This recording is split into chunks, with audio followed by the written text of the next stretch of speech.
Hello, everyone. I know that some of you might have been anticipating a Benjamin Franklin video. However, I am not going to be able to get to that this month or maybe even till next month. Uh, Actually, maybe not even till November.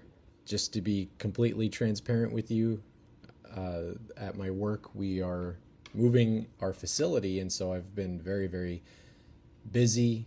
At work, I come home very, very tired, not really able to do much. Of course, I still have to spend time with my family and my kids, and of course, I'm not complaining about that. I love my family. I love my kids. I'm just being honest with you and telling you that I haven't really had as much time to really dive into the studies like I want to, and to really flesh out a video for you that I feel I would be proud of, and that I feel that I could be factually accurate as well.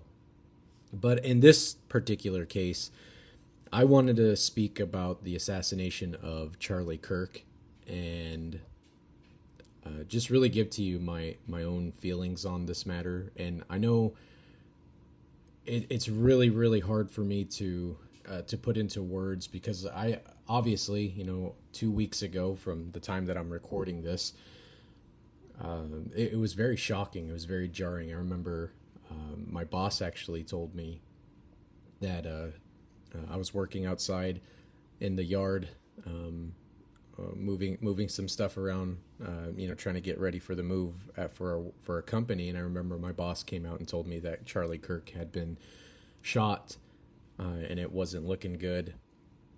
And of course, later on that night, one of my friends, he sent me the video as well. And of course, I saw the horrific assassination that had taken place, and I didn't even know what to say. I'm not gonna try to say that I knew him or anything like that. I did actually recently go to the SAS over in Tampa, and I did see him, speak there, and it's a little bizarre to see somebody that you just saw alive, about 2 months ago, and now they're gone, and they're gone because of the continual rhetoric and the hatred that's constantly spewed out by the leftists. And I just have to say it was very jarring for me. The next day, I felt a lot of anger, and I know a lot of other people did. They felt the same probably fear, anger. Not that that you would be next or anything like that, but it's just more of the fact of where are we going as a country? What am I gonna? Especially for me as a father, I think all the time, what kind of country am I gonna leave for my two children? And that's a hard thought for me. And I know if you're a parent as well, you're constantly thinking about the future, not necessarily for yourself, but for your children, for your family. You're always wanting the best thing for them. You're always wanting, you want them to live a better life than you. You want them to be better than you. And for something like this to happen, I feel like it was a step backwards from where obviously we need to go, because we have one side that is interested in civil discourse, and of course we have the other side that is completely and totally inept and disinterested in having a civil discourse with us. And obviously, you know who I'm talking about. You know that I'm talking about the left, that they are not interested in civil discourse. In fact, I remember that when Rush was alive, he would always say that when the liberals are in power, they go crazy. However, when they are out of power, they go even more crazy. And I mean, boy, that's the truth. We've seen so many shootings that have been orchestrated by leftists. We've seen so much violence, so much hatred, so much vitriol that's been constantly perpetrated by one side. It hasn't been our side, it's been their side. And in case you don't know, yes, I do love history, and I do historical videos, and I try to be as I try to be as, I guess, neutral as I can. And I admit it. I know that there's times where I don't. And I say it. I will say it. You know, there's no, I will tell you when my bias comes out, and I'm very, very open and honest about that. But when it comes to this matter, I mean, obviously, if you hadn't known, then yes, you know, I am a conservative, and I do love our Constitution. I do love our country, and I think it's very painfully obvious that we, who were conservatives, were dominating in the arena of thoughts and ideology, and that's why the left couldn't handle it, and so they had to assassinate one of our own.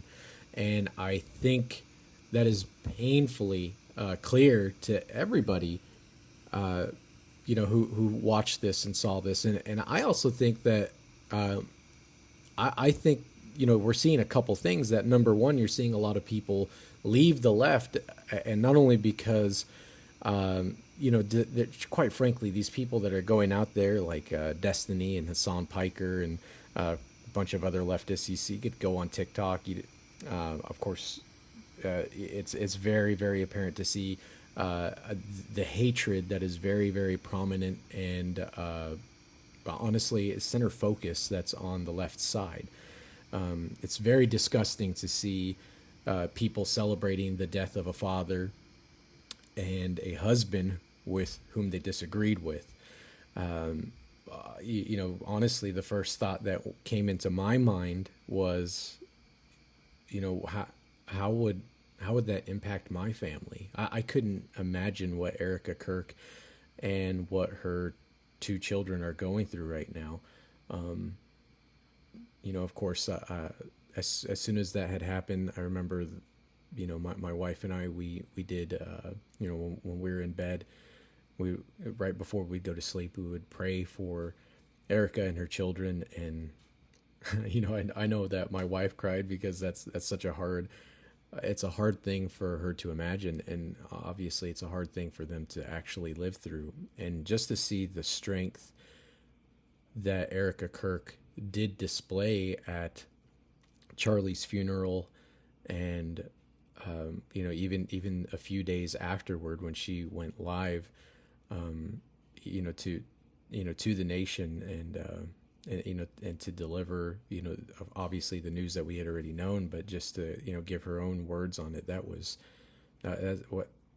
incredible. I have no words of how difficult that must have been, and even as a Christian, to hear that she was able to forgive Tyler Robinson. I don't even know if I would have the capacity to do that myself. And I'm just being open and honest. Um, you know, Trump. I remember President Trump, after he got up and he heard Erica forgive Trump. He says, he said that I don't think I could forgive my opponents. I hate him. I'm sorry, Erica. And it just cracked me up because I think that's one of the reasons why people love him, is because he's so authentic. And I think that a lot of people are kind of torn on that, of wanting to forgive and wanting to be hateful. And I'll be honest, I'm right there too. And look, again, I know I'm a Christian, but God's still working on me. And of course, I'm not advocating for any full scale violence or anything. But that does kind of bring me to my next thought, is that I do 100% fully advocate self-defense of yourself, to protect yourself, to protect your loved ones.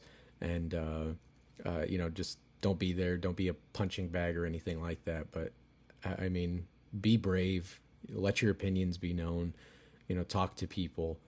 And obviously don't be foolish, don't be stupid and put yourself in a precarious situation. But if anything, I hope that this does ignite the flames of conservatism, and really move us to really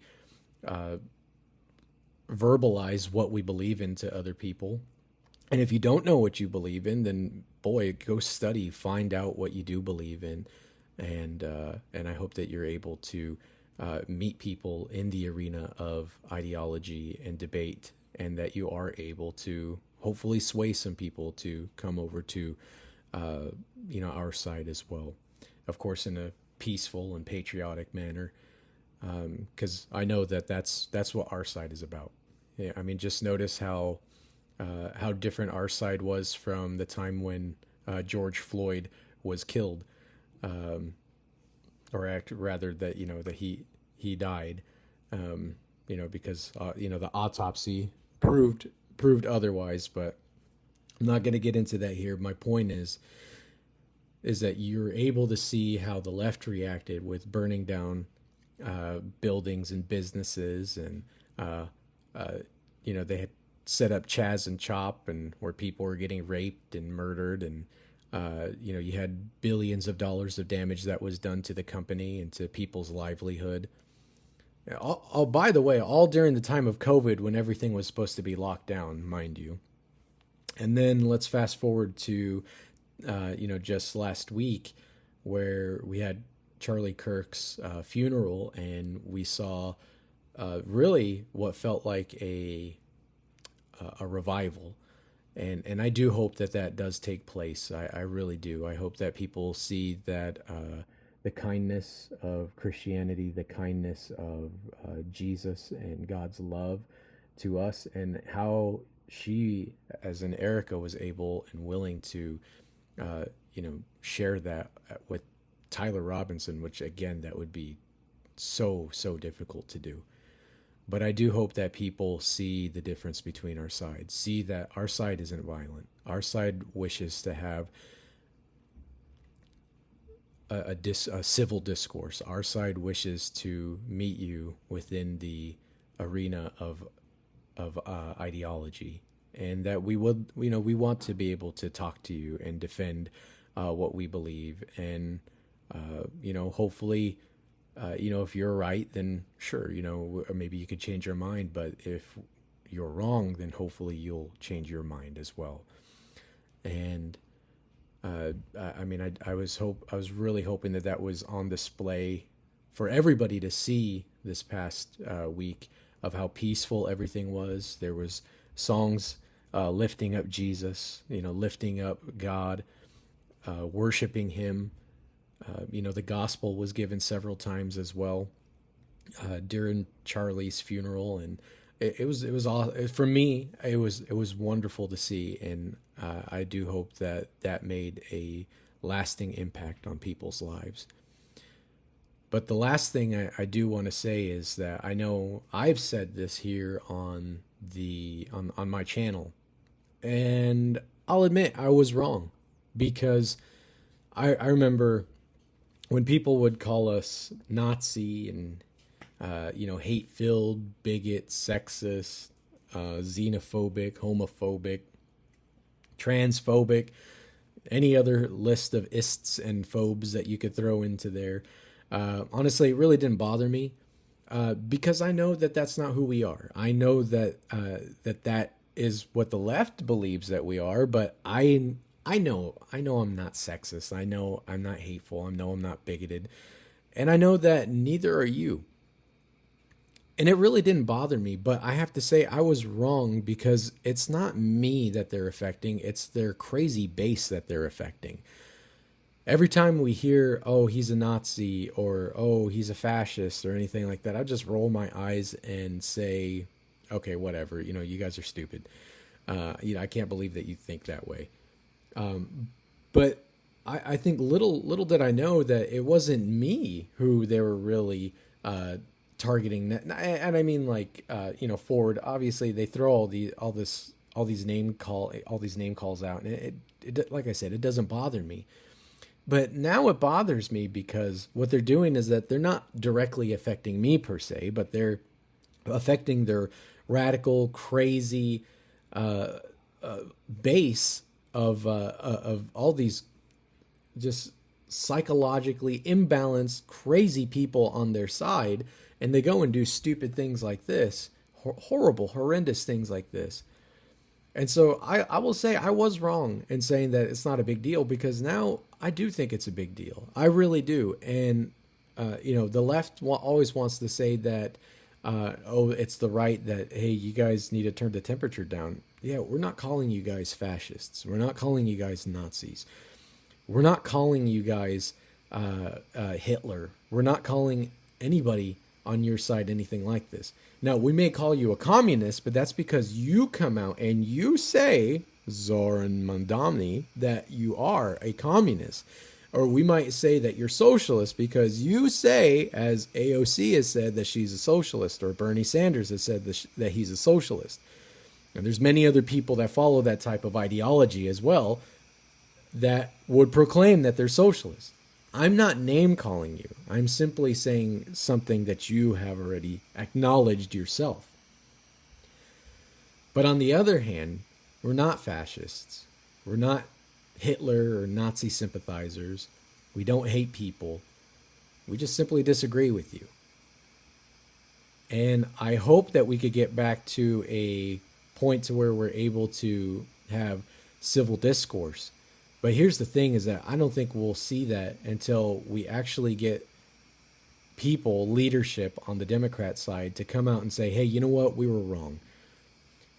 And of course, I'm not going to hold my breath until that happens, but none of them are going to take accountability for what they've done and for what they've said. None of them are going to. And honestly, that's the part that really infuriates me and makes me mad. But I hope that you do stand up and say, hey, you know what? We're not fascists. We're not Nazis. We're not, we're not any type of evil line sympathizers. Whatever moniker, boring, tried out moniker that they want to throw out our way. We're none of that. We love people, but we just simply disagree with them. And I hope that one day, especially for the sake of our children, that we can get back to a place of civil discourse. But I just wanted to share with you my thoughts on this, and I hope that that we do get back to a place of civility, and that we continue. Honestly, I still advocate for peace, because that's what we are. We're peace loving. We can be peace loving warriors. We want to fight for our side. And I'm not advocating for war or anything like that, but I want to be a happy warrior, and I want to be able to express my ideas well within the arena of ideology and the arena of debate. But I believe that the left understands this very, very clear, that they have lost, and I think that this is a very clear indicator that they have indeed lost in the arena of debate, because they couldn't keep up, so they had to kill him. And again, I'm not advocating for any type of war or anything like that, but I do hope that we are peaceful and we continue to show them what our side is of. I mean, even if you don't believe in God, our side still tends to be pretty dang civil and kind. And so I hope that does continue. And I'm sorry that I haven't been able to get to my next video. I haven't forgotten. I'm still reading all my books and everything. And doing all my study. It's just that I can't really devote the time that I normally can to it. And I hope that you'll understand, but I will be back, if not the end of October into November. I will be back with my next video for Benjamin Franklin, and we will get back on track there. But I hope to see you guys in the next one, and thank you. Thank you for taking time, because I know we're coming up on the 2-year anniversary of the channel, and I thank you guys for hanging around this long, for listening to just a guy on the internet just trying to teach a little bit of history and give somewhat of my non-biased opinions. But I do hope that you do make your voice known, and you make your voice loud, and that it is filled with what you believe in, and that it is propped up with truth. So, of course, study, learn, Do whatever you can. You're never too old for that. But I'll catch you guys in the next video.